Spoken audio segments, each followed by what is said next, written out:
اللہ کے نام سے جو سراسر رحمت ہے، جس کی شفقت ابدی ہے۔ یہ سورہ الف لام را ہے۔ یہ اس کتاب کی آیتیں ہیں جو اپنا مدعا پوری وضاحت کے ساتھ بیان کرتی ہے۔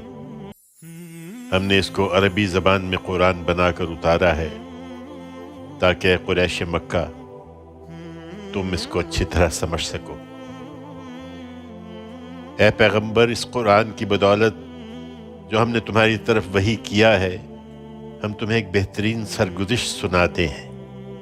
حقیقت یہ ہے کہ اس طرح کی چیزوں سے تم اس سے پہلے بالکل بے خبر تھے۔ یہ اس وقت کا قصہ ہے جب یوسف نے اپنے باپ سے کہا، ابا جان، میں نے خواب دیکھا ہے کہ 11 ستارے ہیں اور سورج اور چاند ہیں۔ میں نے ان کو دیکھا کہ وہ مجھے سجدہ کر رہے ہیں۔ جواب میں اس کے باپ نے کہا، بیٹا، اپنا یہ خواب اپنے بھائیوں کو نہ سنانا، ایسا نہ ہو کہ وہ تمہارے خلاف کوئی سازش کرنے لگیں۔ اس میں شبہ نہیں کہ شیطان انسان کا کھلا دشمن ہے۔ تمہارا یہ خواب بتا رہا ہے کہ تمہارا پروردگار تمہیں اسی طرح برگزیدہ کرے گا اور تمہیں باتوں کی حقیقت تک پہنچنا سکھائے گا، اور تم پر اور آل یعقوب پر اپنی نعمت تمام کرے گا، جس طرح وہ اس سے پہلے تمہارے بزرگوں ابراہیم اور اسحاق پر کر چکا ہے۔ یقیناً تیرا پروردگار علیم و حکیم ہے۔ حقیقت یہ ہے کہ یوسف اور اس کے بھائیوں کی اس سرگزشت میں پوچھنے والوں کے لیے بہت سی نشانیاں ہیں۔ جب اس کے بھائیوں نے آپس میں کہا کہ یوسف اور اس کا بھائی ہمارے باپ کو ہم سے زیادہ محبوب ہیں، حالانکہ ہم ایک پورا جتھا ہیں، یقیناً ہمارا باپ ایک کھری ہوئی غلطی میں مبتلا ہے، اس کا علاج یہی ہے کہ یوسف کو قتل کر دو یا اس کو کہیں پھینک دو۔ تمہارے باپ کی توجہ اس سے صرف تمہاری طرف ہو جائے گی اور اس کے بعد تم لوگ بالکل ٹھیک ہو جاؤ گے۔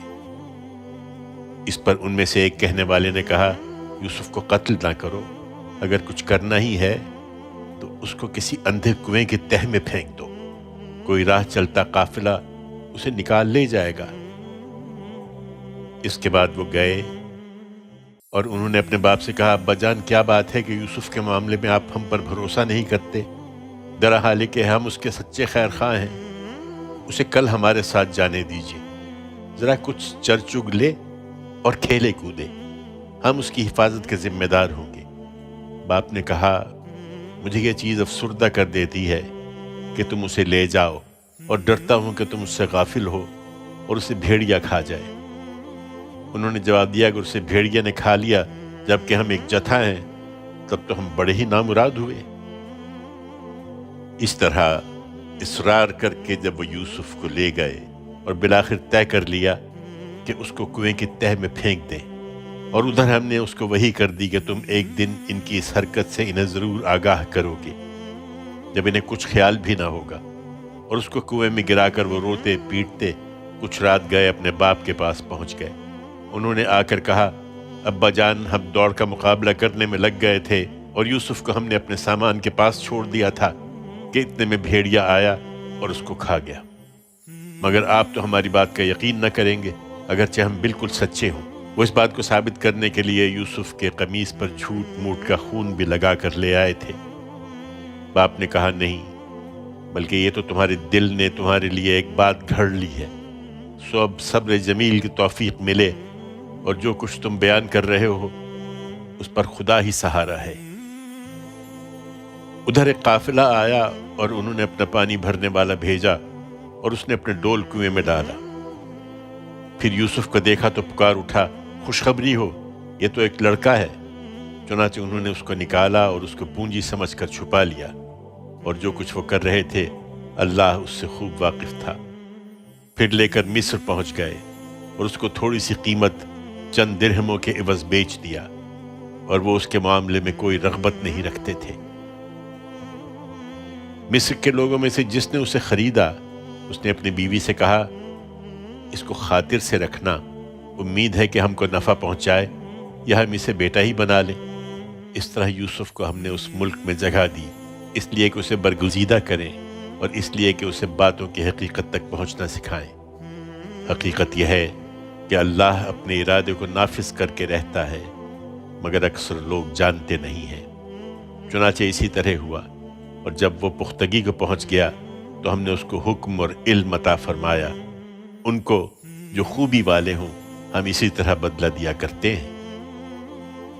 اور یوسف جس عورت کے گھر میں تھا وہ اس پر ڈورے ڈالنے لگی۔ اس نے ایک دن دروازے بند کر لیے اور بولی، آ جاؤ۔ یوسف نے کہا، خدا کی پناہ، وہ میرا آقا ہے، اس نے مجھے خاطر سے رکھا ہے، میں یہ خیانت نہیں کر سکتا، اس لیے کہ ایسے ظالم کبھی فلاح نہیں پایا کرتے۔ حقیقت یہ ہے کہ اس عورت نے تو یوسف کا ارادہ کر ہی لیا تھا، وہ بھی اگر اپنے پروردگار کی برہان نہ دیکھ لیتا تو اس کا ارادہ کر لیتا۔ اسی طرح ہوا تاکہ ہم اس سے برائی اور بے حیائی کو دور رکھیں۔ اس میں شبہ نہیں کہ وہ ہمارے برگزیدہ بندوں میں سے تھا۔ وہ دونوں آگے پیچھے دروازے کی طرف بھاگے اور یوسف کو روکنے کی کوشش میں عورت نے اس کا کرتا پیچھے سے کھینچ کر پھاڑ دیا۔ دروازے پر دونوں نے اس کے شوہر کو موجود پایا۔ اسے دیکھتے ہی عورت نے کہا، جو تیری بیوی کے ساتھ برائی کا ارادہ کرے اس کی سزا اس کے سوا کیا ہو سکتی ہے کہ قید کیا جائے یا اسے کوئی اور دردناک سزا دی جائے؟ یوسف نے کہا، اسی نے مجھے پھانسنے کی کوشش کی تھی۔ معاملہ آگے بڑھا تو عورت کے اپنے خاندان کے لوگوں میں سے ایک شخص نے قرینے کی شہادت پیش کی کہ اگر یوسف کا کرتا آگے سے پھٹا ہو تو عورت سچی ہے اور وہ جھوٹا ہے، اور اگر اس کا کرتا پیچھے سے پھٹا ہو تو عورت جھوٹی ہے اور وہ سچا ہے۔ پھر جب شوہر نے دیکھا کہ یوسف کا کرتا پیچھے سے پھٹا ہے تو غصے میں بول اٹھا کہ یہ تم عورتوں کے فریب ہیں، اس میں شبہ نہیں کہ تمہارے فریب بڑے غضب کے ہوتے ہیں۔ یوسف، اس بات کو جانے دو، اور اے عورت، تو اپنے گناہ کی معافی مانگ، اس لیے کہ اصل میں تو ہی خطا کار ہے۔ شہر میں کچھ عورتیں آپس میں چرچا کرنے لگیں کہ عزیز کی بیوی اپنے غلام پر ڈورے ڈال رہی ہے، وہ اس کی محبت میں فریفتہ ہو گئی ہے۔ ہمارے نزدیک تو وہ کھلی حماقت میں مبتلا ہے، شاید نہیں جانتی کہ ایسے لوگ کس طرح رام کیے جاتے ہیں۔ سو ان کے فریب کا حال جب اس عورت نے سنا تو اس نے انہیں بلا بھیجا کہ وہ بھی اپنا ہنر آزما لے، اور ان کے لیے ایک مجلس آراستہ کی، اور ان میں سے ہر ایک کو ایک ایک چھری دی، اور یوسف سے کہا کہ ان کے سامنے آ جاؤ۔ پھر جب عورتوں نے اس کو دیکھا تو اس کی عظمت سے مبہوت ہو گئیں، اور اپنی بات اس سے منوانے کے لیے اپنے ہاتھ جگہ جگہ سے زخمی کر لیے، لیکن ناکام رہیں، اور بالآخر پکار اٹھی کہ حاشا اللہ، یہ آدمی نہیں ہے، یہ تو کوئی بزرگ فرشتہ ہے۔ اس نے کہا، دیکھ لیا، یہی ہے جس کے بارے میں تم مجھے ملامت کر رہی تھی۔ بے شک میں نے اسے رجھانے کی کوشش کی تھی مگر یہ بچ نکلا، تاہم میں جو کرنے کے لیے اسے کہہ رہی ہوں اس نے اگر نہیں کیا تو ضرور قید کیا جائے گا اور ضرور ذلیل ہوگا۔ اس پر یوسف نے دعا کی کہ پروردگار، قید خانہ مجھے اس چیز سے زیادہ پسند ہے جس کی یہ مجھے دعوت دے رہی ہیں۔ اب اگر ان کے فریب کو تو نے مجھ سے دفع نہ کیا تو میں ان کی طرف مائل ہو جاؤں گا اور ان لوگوں میں شامل ہو رہوں گا جو جذبات سے مغلوب ہو جاتے ہیں۔ سو اس کے پروردگار نے اس کی یہ دعا قبول کر لی اور ان کا فریب اس سے دفع کر دیا، بے شک وہ سننے والا جاننے والا ہے۔ پھر اس کی بے گناہی کی یہ نشانیاں دیکھ لینے کے بعد بھی ان لوگوں نے مصلحت یہی سمجھی کہ یوسف کو کچھ مدت کے لیے لازماً قید کر دیں۔ اس کے ساتھ 2 اور نوجوان بھی قید خانے میں داخل ہوئے۔ ان میں سے ایک نے ایک دن اس سے کہا کہ میں خواب میں دیکھتا ہوں کہ شراب نچوڑ رہا ہوں۔ دوسرے نے کہا، میں دیکھتا ہوں کہ اپنے سر پر روٹی اٹھائے ہوئے ہوں جس میں سے چڑیاں کھا رہی ہیں، ہمیں اس کی تعبیر بتائیے، ہم دیکھتے ہیں کہ آپ ان لوگوں میں سے ہیں جو خوبی اختیار کرتے ہیں۔ یوسف نے کہا، یہاں جو کھانا تمہیں ملتا ہے وہ آئے گا نہیں کہ اس کے آنے سے پہلے میں تمہیں اس کی تعبیر بتا دوں گا۔ یہ اس علم میں سے ہے جو میرے رب نے مجھے سکھایا ہے۔ واقعہ یہ ہے کہ میں نے ان لوگوں کے مذہب کو چھوڑ دیا ہے جو اللہ پر ایمان نہیں رکھتے اور وہی آخرت کے منکر ہیں، اور میں نے اپنے بزرگوں ابراہیم، اسحاق اور یعقوب کا مذہب اختیار کر لیا ہے۔ ہم کو حق نہیں کہ ہم کسی چیز کو اللہ کا شریک ٹھہرائیں یہ ہم پر اور تمام انسانوں پر اللہ کا فضل ہے کہ اس نے یہ حقیقت اپنے پیغمبروں کے ذریعے سے واضح کر دی ہے، لیکن اکثر لوگ شکر گزار نہیں ہوتے۔ میرے زندہ کے ساتھیوں، کیا الگ الگ بہت سے خدا بہتر ہیں یا وہ ایک اللہ جو سب پر غالب ہے؟ تم اس کے سوا چند ناموں ہی کی بندگی کر رہے ہو جو تم نے اور تمہارے باپ دادا نے رکھ لیے ہیں۔ اللہ نے ان کی کوئی سند نہیں اتاری ہے، اقتدار صرف اللہ کا ہے۔ اس نے حکم دیا ہے کہ خود اس کے سوا کسی کی بندگی نہ کرو، یہی دین قیم ہے، مگر بہت سے لوگ اس حقیقت کو نہیں جانتے۔ میرے زندہ کے ساتھیوں، تمہارے خواب کی تعبیر یہ ہے کہ تم میں سے ایک تو اپنے منصب پر بحال ہو جائے گا اور اپنے آقا کو شراب پلائے گا، رہا دوسرا تو اسے سولی دی جائے گی، پھر پرندے اس کا سر نوچ نوچ کر کھائیں گے۔ اس بات کا فیصلہ ہوا جس کے بارے میں تم دونوں پوچھ رہے تھے۔ ان میں سے جس کی نسبت یوسف نے خیال کیا کہ وہ رہا ہو جائے گا، اس نے اس سے کہا کہ اپنے آقا سے میرا ذکر کرنا، مگر شیطان نے اس کو اپنے آقا سے یہ ذکر کرنا بھلا دیا اور یوسف کئی سال تک اسی طرح قید خانے میں پڑا رہا۔ پھر ایک دن بادشاہ نے اپنے دربار کے لوگوں سے کہا، میں خواب میں دیکھتا ہوں کہ 7 موٹی گائیں ہیں جنہیں 7 دبلی گائیں کھا رہی ہیں، اور 7 بالیں ہری اور دوسری 7 سوکھی ہیں، اور وہ بھی ہری بالیوں کو کھا رہی ہیں۔ دربار کے لوگوں، مجھے میرے خواب کی تعبیر بتاؤ اگر تم خواب کی تعبیر دیتے ہو۔ لوگوں نے کہا، یہ پریشان خواب ہیں اور ہم اس طرح کے خوابوں کی تعبیر نہیں جانتے۔ ان 2 قیدیوں میں سے جو چھوٹ گیا تھا اور اسے ایک مدت کے بعد یاد پڑا، اس نے کہا، میں آپ لوگوں کو اس کی تعبیر بتاؤں گا۔ جاننا چاہتے ہوں تو مجھے ذرا قید خانے میں یوسف کے پاس بھیج دیجیے۔ اس نے جا کر کہا، یوسف، اے سراپا راستی، ہمیں 7 موٹی گایوں کے بارے میں بتاؤ جنہیں 7 دبلی گائیں کھا رہی ہیں، اور 7 ہری اور دوسری 7 سوکھی بالیوں کے بارے میں، اس لیے کہ میں لوٹ کر ان لوگوں کے پاس جاؤں تاکہ اٹکل کے تیر چلانے کے بجائے وہ بھی جان لیں کہ اس خواب کی حقیقت کیا ہے۔ یوسف نے کہا، 7 برس تک تم برابر کھیتی کرو گے، لہٰذا جو فصل تم کاٹو اس میں سے تھوڑا سا نکال کر جو تم کھاؤ گے باقی سب اس کی بالیوں میں چھوڑ دو تاکہ خراب نہ ہو۔ اس کے بعد پھر 7 برس بہت سخت آئیں گے، جو تھوڑی مقدار کے سوا جسے تم محفوظ کر لو گے وہ غلہ کھا جائیں گے جو ان برسوں کے لیے تم نے فراہم کیا ہوگا۔ اس کے بعد پھر 1 سال ایسا آئے گا کہ جس میں باران رحمت سے لوگوں کی فریاد رسی کی جائے گی اور وہ اس میں انگور نچوڑیں گے۔ یہ تعبیر دربار میں سنائی گئی تو بادشاہ نے کہا، اسے میرے پاس لاؤ۔ مگر جب قاصد یوسف کے پاس اسے لینے کے لیے پہنچا تو اس نے کہا، اپنے آقا کے پاس واپس جاؤ اور اس سے پوچھو کہ ان عورتوں کا کیا معاملہ ہے جنہوں نے اپنے ہاتھ کاٹ لیے تھے۔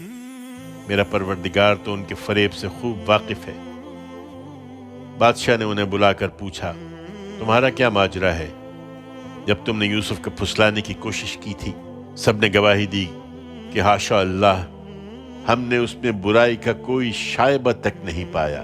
عزیز کی بیوی بھی بول اٹھی، اب حق کھل چکا ہے، یہ میں ہی تھی جس نے اس کو پھسلانے کی کوشش کی تھی، اس میں شبہ نہیں کہ وہ بالکل سچا ہے۔ یوسف نے کہا، اس سے میری غرض یہ تھی کہ عزیز یہ جان لے کہ میں نے در پردہ اس کی خیانت نہیں کی تھی، اور یہ کہ جو خیانت کرتے ہیں ان کی چال کو اللہ چلنے نہیں دیتا۔ میں کچھ اپنے نفس کی برات نہیں کر رہا ہوں، نفس تو برائی پر اکساتا ہی ہے، الا یہ کہ جب میرا پروردگار رحم فرمائے۔ حقیقت یہ ہے کہ میرا پروردگار بڑا بخشنے والا ہے، اس کی شفقت ابدی ہے۔ بادشاہ نے کہا، اس کو میرے پاس لاؤ، میں اسے اپنے لیے خاص رکھوں گا۔ پھر جب اس سے بات چیت کی تو اس قدر متاثر ہوا کہ اس نے کہا، اب تم ہمارے ہاں صاحب اقتدار ہو اور تم پر بھروسہ کیا جائے گا۔ یوسف نے کہا، اس ملک کے خزانے میرے سپرد کر دیجئے، اس لیے کہ میں حفاظت کرنے والا بھی ہوں اور علم بھی رکھتا ہوں۔ یوسف کو اس طرح ہم نے اس ملک میں اقتدار عطا فرمایا، وہ اس میں جہاں چاہے اپنی جگہ بنائے۔ ہم اپنی رحمت سے جس کو چاہتے ہیں نوازتے ہیں، اور خوبی اختیار کرنے والوں کا اجر ہم کبھی ضائع نہیں کرتے۔ آخرت کا اجر البتہ ان لوگوں کے لیے اس سے کہیں بڑھ کر ہے جو ایمان لائے اور خدا سے برابر ڈرتے رہے۔ اس کے کئی برس بعد یوسف کے بھائی مصر آئے اور اس کے ہاں بھی حاضر ہوئے، تو اس نے انہیں پہچان لیا، مگر انہوں نے یوسف کو نہیں پہچانا۔ پھر ان کی واپسی کے وقت جب اس نے ان کا سامان تیار کرایا تو ان سے کہا، اب آؤ گے تو اپنے سوتیلے بھائی کو بھی میرے پاس لانا۔ دیکھتے نہیں ہو کہ میں غلہ بھی پورے پیمانے سے دیتا ہوں اور بہت اچھی میزبانی کرنے والا بھی ہوں، لیکن اگر تم اس کو میرے پاس نہیں لاؤ گے تو نہ میرے پاس تمہارے لیے غلہ ہے اور نہ تم میرے قریب پھٹکنا۔ انہوں نے کہا، ہم اس کے بارے میں اس کے باپ کو راضی کرنے کی کوشش کریں گے اور ہم یہ ضرور کر لیں گے۔ یوسف نے اپنے خدام سے کہا کہ ان لوگوں نے غلے کے عوض جو مال دیا ہے وہ چپکے سے ان کے کجاووں ہی میں رکھ دو۔ اس سے مقصود یہ ہے کہ جب وہ اپنے اہل و عیال میں پہنچے تو اسے پہچان لے کہ انہی کا مال ہے جو انہیں واپس کر دیا گیا ہے، تاکہ وہ پھر آئیں۔ سو جب وہ اپنے باپ کے پاس لوٹے تو کہا، ابا جان، آئندہ ہم سے غلہ روک دیا گیا ہے، لہٰذا ہمارے بھائی بن یمین کو بھی ہمارے ساتھ جانے دیجیے کہ ہم اپنی سچائی ثابت کر سکیں اور غلہ لائیں۔ ہم اس کی حفاظت کا عہد کرتے ہیں۔ باپ نے جواب دیا، کیا میں اس کے معاملے میں بھی تم پر ویسا ہی بھروسہ کروں جیسا اس سے پہلے اس کے بھائی کے معاملے میں تم پر بھروسہ کر چکا ہوں؟ سو اللہ بہترین محافظ ہے اور وہ سب سے بڑھ کر رحم فرمانے والا ہے۔ اس کے بعد جب انہوں نے اپنا سامان کھولا تو دیکھا کہ ان کی پونجی بھی انہیں لوٹا دی گئی ہے۔ یہ دیکھ کر وہ پکار اٹھے، ابا جان، ہمیں اور کیا چاہیے؟ دیکھیے، یہ ہماری پونجی ہمیں لوٹا دی گئی ہے۔ اب ہم جائیں گے، اپنے اہل و عیال کے لیے رسد لائیں گے، اپنے بھائی کی حفاظت کریں گے، ایک بار شتر غلہ زیادہ حاصل کریں گے۔ یہ غلہ جو اس وقت ہم لائے ہیں یہ تھوڑا ہے۔ باپ نے جواب دیا، میں اس کو ہرگز تمہارے ساتھ نہ بھیجوں گا جب تک تم خدا کے نام پر مجھ سے عہد نہ کرو کہ تم اس کو ضرور میرے پاس واپس لاؤ گے، الا یہ کہ تم کہیں گھر جاؤ۔ سو اس کے اصرار پر جب انہوں نے اس کو اپنا پکا قول دے دیا تو اس نے کہا، یہ قول و قرار جو ہم کر رہے ہیں اس پر اللہ نگہبان ہے۔ پھر روانہ ہونے لگے تو اس نے ان کو ہدایت کی کہ میرے بیٹو، تم سب ایک ہی دروازے سے مصر کے دارالسلطنت میں داخل نہ ہونا، بلکہ الگ الگ دروازوں سے جانا۔ مجھے معلوم ہے کہ یہ محض ایک تدبیر ہے اور اللہ کے مقابل میں تمہارے کچھ بھی کام آنے والا نہیں ہوں۔ تمام اختیار تو اللہ ہی کا ہے، میں نے اسی پر بھروسہ کیا ہے اور بھروسہ کرنے والوں کو اسی پر بھروسہ کرنا چاہیے۔ چنانچہ جس وقت وہ شہر میں داخل ہوئے جہاں سے ان کے باپ نے ان کو ہدایت کی تھی، تو ایسا ہی تھا کہ اگر اللہ کی طرف سے ان کے لیے کچھ لکھا ہوتا تو اللہ کے مقابل میں وہ ان کے کچھ بھی کام آنے والا نہیں تھا۔ ہاں، بس یعقوب کے دل میں ایک خواہش تھی جو اس نے پوری کر لی۔ اس میں شبہ نہیں کہ وہ اس علم سے بہرہ مند تھا جو ہم نے اسے سکھایا تھا، مگر اکثر لوگ جانتے نہیں ہیں۔ اور یہ لوگ جب یوسف کے حضور پہنچے تو اس نے اپنے بھائی کو خاص اپنے پاس جگہ دی۔ پھر تنہائی کے کسی وقت میں اس نے اسے بتایا کہ میں تمہارا بھائی یوسف ہوں، سو جو کچھ یہ کرتے رہے ہیں اب اس کا غم نہ کرو۔ پھر ان کی واپسی کے وقت جب ان کا سامان تیار کرایا تو اپنا پیالہ ازراہ محبت اپنے بھائی کے سامان میں رکھ دیا۔ اس کے بعد خدا کی قدرت سے ایسا ہوا کہ عین اسی وقت ایک پکارنے والے نے پکارا کہ قافلے والو، تم یقیناً چور ہو۔ انہوں نے ان کی طرف پلٹ کر پوچھا، تمہاری کیا چیز کھوئی گئی ہے؟ انہوں نے جواب دیا، ہم بادشاہ کا پیمانہ نہیں پا رہے ہیں۔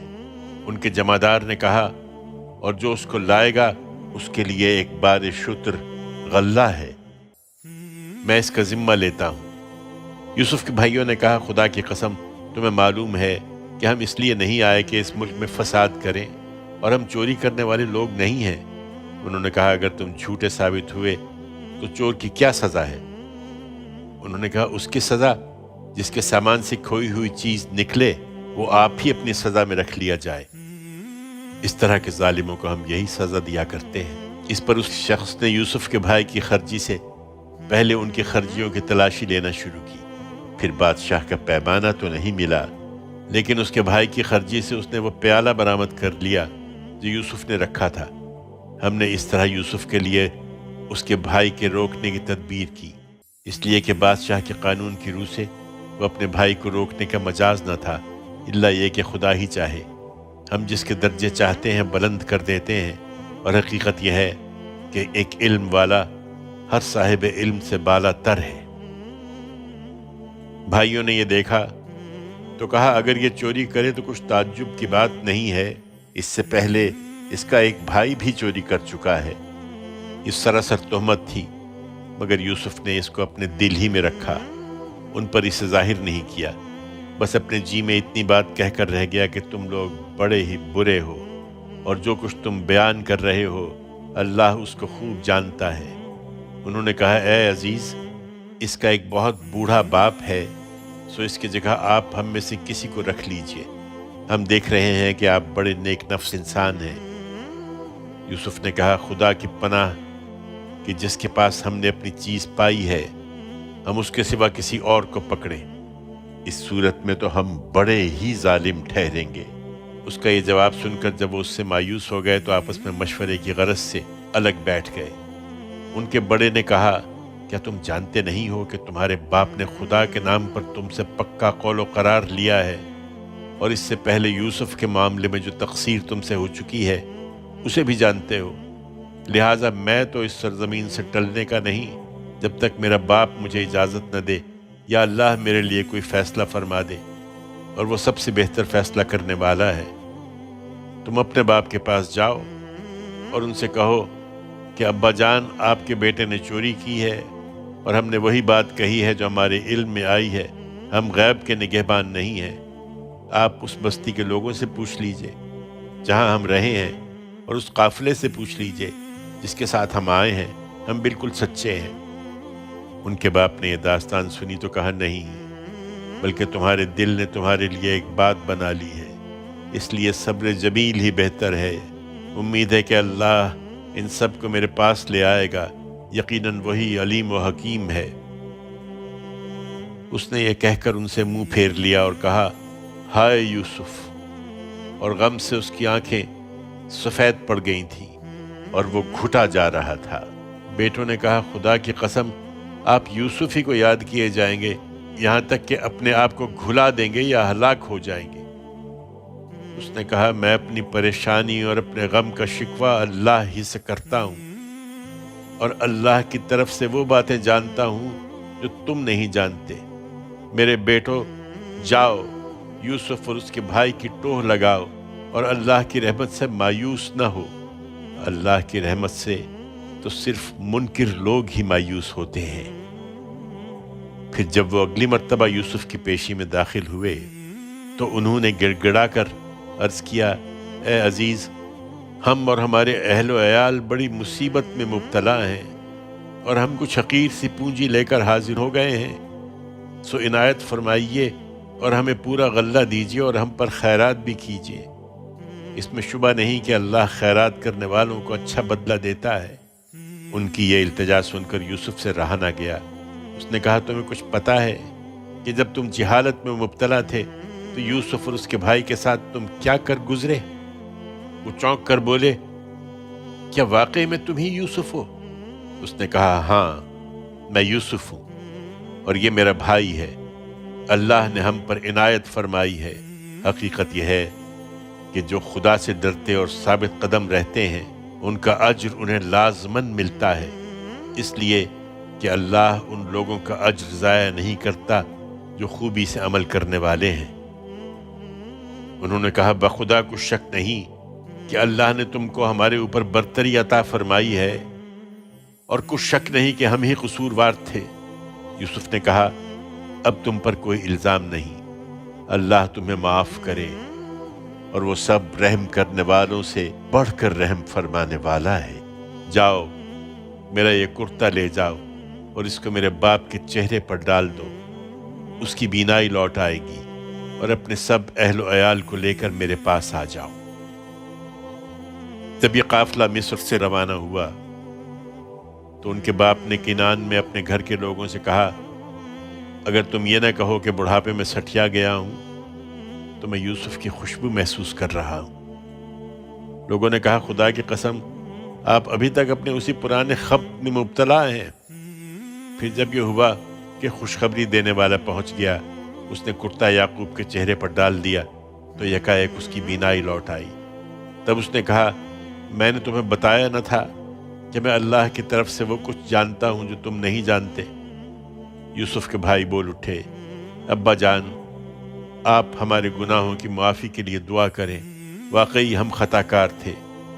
اس نے کہا، میں اپنے رب سے جلد تمہارے لیے مغفرت کی دعا کروں گا، بے شک وہی بخشنے والا ہے، اس کی شفقت ابدی ہے۔ پھر جب یہ لوگ یوسف کے پاس پہنچے، اس نے اپنے والدین کو خاص اپنے پاس جگہ دی اور کہا، مصر میں اللہ چاہے تو امن چین سے رہیے۔ اپنے گھر پہنچ کر اس نے اپنے والدین کو تخت پر بٹھایا اور سب بے اختیار اس کے لیے سجدے میں جھک گئے۔ یوسف نے کہا، ابا جان، یہ میرے اس خواب کی تعبیر ہے جو میں نے پہلے دیکھا تھا۔ میرے پروردگار نے اس کو حقیقت بنا دیا۔ اس نے مجھ پر بڑا کرم فرمایا جب مجھے قید خانے سے نکالا اور آپ سب لوگوں کو دیہات سے یہاں لے آیا۔ اس کے باوجود کہ شیطان نے میرے اور میرے بھائیوں کے درمیان فساد ڈلوا دیا تھا، حقیقت یہ ہے کہ میرا پروردگار جو کچھ چاہتا ہے اس کے لیے نہایت مخفی راہیں نکال لینے والا ہے۔ حقیقت یہ ہے کہ وہی علیم و حکیم ہے۔ پروردگار، تو نے مجھے اقتدار میں حصہ عطا فرمایا اور باتوں کی تعبیر کر لینے کے علم میں سے بھی سکھا دیا۔ زمین اور آسمانوں کے بنانے والے، دنیا اور آخرت میں تو ہی میرا کارساز ہے۔ مجھے اسلام پر موت دے اور اپنے نیک بندوں کے زمرے میں شامل فرما۔ یہ سرگزشت غیب کی خبروں میں سے ہے، اسے ہم تمہاری طرف وحی کر رہے ہیں۔ اے پیغمبر، تم اس وقت ان کے پاس موجود نہ تھے جب یوسف کے بھائیوں نے اپنا ارادہ پختہ کر لیا تھا اور وہ اس کے خلاف سازش کر رہے تھے۔ اس کے باوجود ان لوگوں کی اکثریت کا حال یہ ہے کہ تم خواہ کتنا ہی چاہو، وہ ایمان لانے والے نہیں ہیں۔ تم اس خدمت پر ان سے کوئی اجر نہیں مانگ رہے ہو کہ وہ گریز و فرار کی راہیں تلاش کریں۔ یہ تو صرف ایک یاد دہانی ہے دنیا والوں کے لیے۔ وہ تم سے نشانی مانگتے ہیں، درا حال ہے کہ زمین اور آسمانوں میں کتنی ہی نشانیاں ہیں جن پر سے وہ گزرتے ہیں اور ان کی کچھ پرواہ نہیں کرتے۔